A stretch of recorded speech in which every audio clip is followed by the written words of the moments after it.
আমৃত্যু ভালোবাসি তোকে। লেখনীতে সালমা চৌধুরী। পর্ব নাম্বার ৩। কোনো এক আশঙ্কায় আবিরের মাথায় চিনচিন ব্যথা অনুভব হয়। ভীতিতে রুদ্ধ হয় তার শ্বাস। বারান্দায় দাঁড়িয়ে আনমনে কি যেন ভেবে যাচ্ছে আবির। দূরে ওই চাঁদটার দিকে তাকিয়ে আছে, চক্ষু যুগল। এক মুহূর্তের জন্য সরছে না, পল্লবও পড়ছে না একটিবার তার দুর্বোধ্য দৃষ্টি। হঠাৎ কারো অস্তিত্ব বুঝতে পেরে সাবলীল ভঙ্গিতে নড়েচড়ে দাঁড়ায়। দৃষ্টি সরিয়ে নেয় ছাদ থেকে, ঘাড় ঘুরিয়ে দেখে নেয় মানুষটাকে। অতঃপর ধীরস্থির কণ্ঠে জানতে চায়, কিছু হয়েছে? তানভীর সরল বলে, বড় আব্বু বুঝতে পেরে গেছে ভাইয়া, তুমি মারপিট করেছো, তাই তোমাকে সাবধান করতে বলেছে, যেন মারপিট আর রাজনীতিতে না জড়াও। আর কিছু? অবহেলায় প্রশ্নটা করল আবির। না, তেমন কিছু না, ব্যবসায় হাল ধরতে বলল। তানভীর উত্তর দিল। আবির, আচ্ছা ঠিক আছে, আর কিছু বলবি? তানভীর, ভাইয়া, মাথা ঠান্ডা করো তুমি, বাদ দাও প্লিজ। আমি তোমাকে শুধু জানিয়েছিলাম বিষয়টা। তুমি যে এভাবে দেশে চলে আসবে আর এইভাবে ঝামেলা হবে, এটা আমি ভাবতেই পারিনি। বুঝতে পারলে আমি আগেই ব্যাপারটা সলভ করে ফেলতাম। আবির, তুই আমায় বাদ দিতে বলছিস? বাহ! তানভীর, আমি ওইভাবে কিছু বলিনি ভাইয়া, যা হবার তো হয়েইছে। তুমি যা করেছো, এরপর আশা করি আর কিছুই হবে না। তাই বলছিলাম, ওইসব চিন্তা বাদ দিয়ে একটু রেস্ট নাও। অনেক জার্নি করে এসেছো। আবির, আচ্ছা, তুই এখন যা। তারপর থেকে আমার ব্যাপারে তোকে কেউ যেন কিছু না বলে, এটা সবাইকে বলে দিস। এত বছর বাহিরে ছিলাম, এখন তো আমি আমার বাড়িতেই আছি। যার যা কথা সবাই যেন আমাকে বলে সরাসরি। আর আগামীকাল 12টার আগে যেন কেউ আমাকে ডাকতে না আসে। তানভীর, আচ্ছা, আসছি আমি। এতক্ষণে মেঘে ঢাকে গেছে চাঁদ। অসীম দূরত্বে তাকিয়ে কি যেন ভাবছে ছেলেটা। তারপর রুমে ঢুকে দরজা আটকে ব্যাগ থেকে একটা সিগারেট বের করে বারান্দায় বসে সিগারেট জ্বালিয়ে ছুটে ধরে। দৃষ্টি পড়ে দূর আকাশে, গাছের পাতার ফাঁকে ল্যাম্পপোস্টের ক্ষুদ্র আলোর দিকে। তার নিচে 2-3টা কুকুর আপন মনে চিল্লাচিল্লি করছে। সিগারেট খাওয়াটা আবিরের নিত্যদিনের অভ্যাস নয়। যখন সে খুব রাগান্বিত বা চিন্তিত থাকে, বা যখন নিজেকে কন্ট্রোল করার সব শক্তি হারিয়ে ফেলে, তখন সিগারেটের ধোঁয়ার মধ্যে নিজের কষ্ট, রাগ, চিন্তা আর অভিমানগুলোকে উড়িয়ে দেয়। সিগারেটে কয়েকটা টান দিয়ে সিগারেটটা ফেলে দেয় আবির। তারপর টান হয়ে শুয়ে পড়ল নিজের বিছানায়। মাথার নিচে দুটো হাত রেখে চোখ বুজল। মেঘ খাবার খেয়ে রুমে এসে 2-3 ঘন্টা টানা পড়াশোনা করল। এইচএসসি পরীক্ষা শেষ হলো 1 মাসও হয়নি, কিন্তু পড়াশোনা যেন 3 গুণ বেড়ে গেছে। এডমিশন একটা মস্ত বড় যুদ্ধ, যার একমাত্র অস্ত্র হলো পড়াশোনা, কিন্তু তার সাথে অঙ্গাঙ্গিভাবে জড়িত আছে ভাগ্য।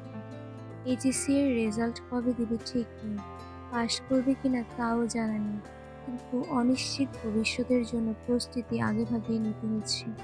বয়সের তুলনায় মেয়েটা পড়াশোনায় একটু বেশি এগিয়ে গেছে। 18 বছর বয়সে পা দিল সবেমাত্র। 2 মাস হয়েছে।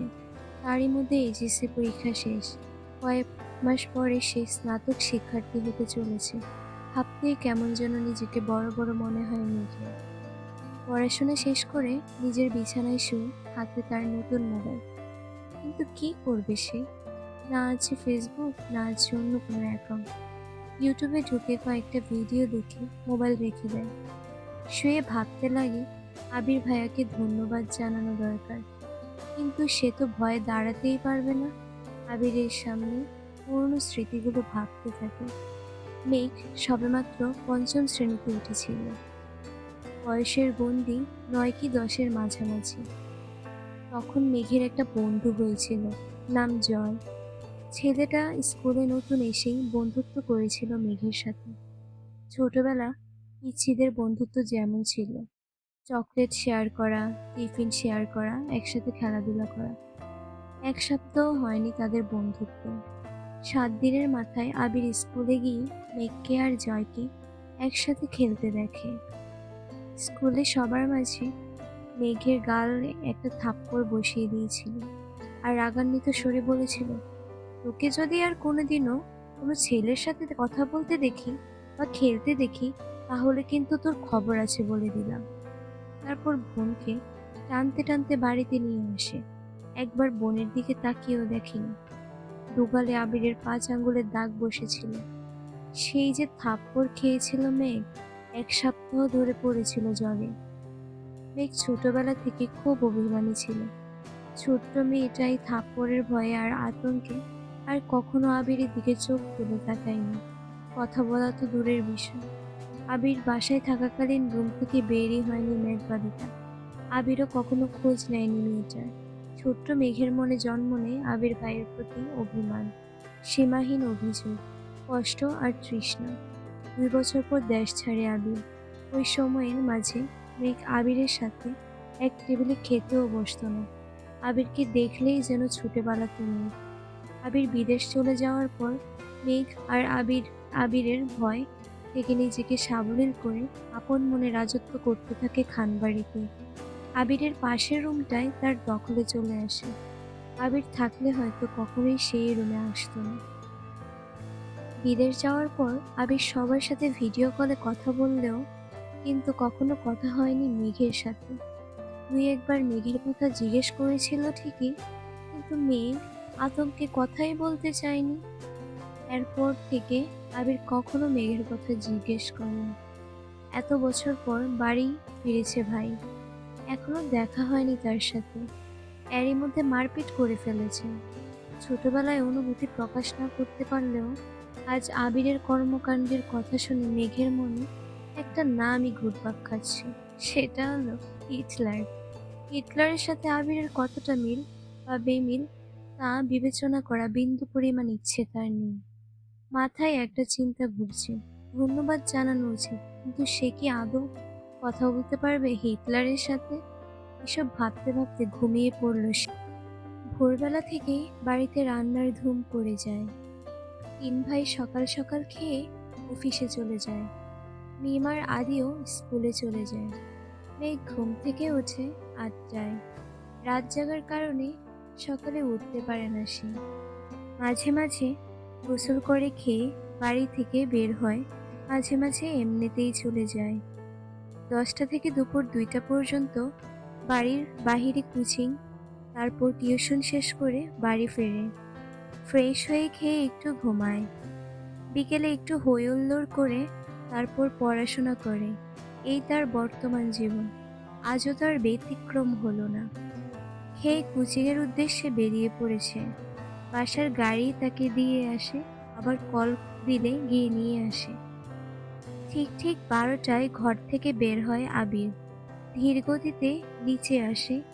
চিন্তিত মুখ দেখে মা মালিহা খান ভীতস্বরে ছেলেকে জিজ্ঞাসা করেন, কিছু হয়েছে তোর বাবা?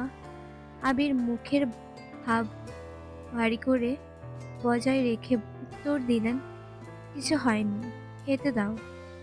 ছোটবেলার চাঞ্চল্যতার ছিটেফোঁটাও নেই এই ছেলের মধ্যে। এটা ভেবেই বারবার হতাশ হচ্ছেন মালিহা খান। হঠাৎ চোখ পড়ে ছেলের হাতের ব্যান্ডেজের দিকে। হাতটা ফুলে গেছে অনেকটা।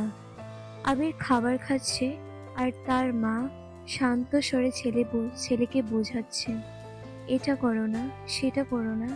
মনে হচ্ছে 5 বছরের শিশু সে, আগুন পানি চেনে না। যদিও বাবা মায়ের কাছে সন্তানরা সারা জীবনই শিশু থাকে। খাওয়ার শেষে মায়ের থেকে বিদায় নিয়ে বেরিয়ে যায় আবির। মেঘ বাড়ি ফিরেছে 1 ঘন্টা হবে। শাওয়ার নিয়ে নিচে এসেছে খেতে। খাওয়া শেষ। তানভীর রুম থেকে ছুটে এসে জিজ্ঞাসা করে, বড় আম্মু, ভাইয়া কোথায়? আঁতকে ওঠেন মালিহা খান। ও তো 2-3 ঘন্টা আগেই বের হয়েছে। কেন রে? ইস, মিস করে ফেললাম। মালিহা খান, কি হয়েছে বাবা? মেঘ নীরবে তাকিয়ে ভাই আর বড় আম্মুর কথোপকথন শুনছে আর বোঝার চেষ্টা করছে ঘটনাটা কি। তানভীর ভাইকে কল দিয়ে জিজ্ঞাসা করে, কোথায় আছো? আবির কি যেন বলল, শোনা যায়নি। তানভীরের চোখ মুখে উত্তেজনার স্পষ্ট। বড় আম্মু, আম্মু, কাকিমণি, বাহিরে চলো।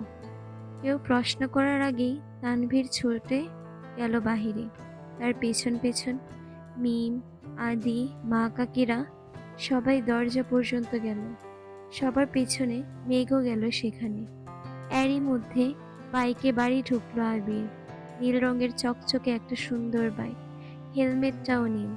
হেলমেট খুলতে খুলতে তাকায় বাড়ির মানুষের দিকে।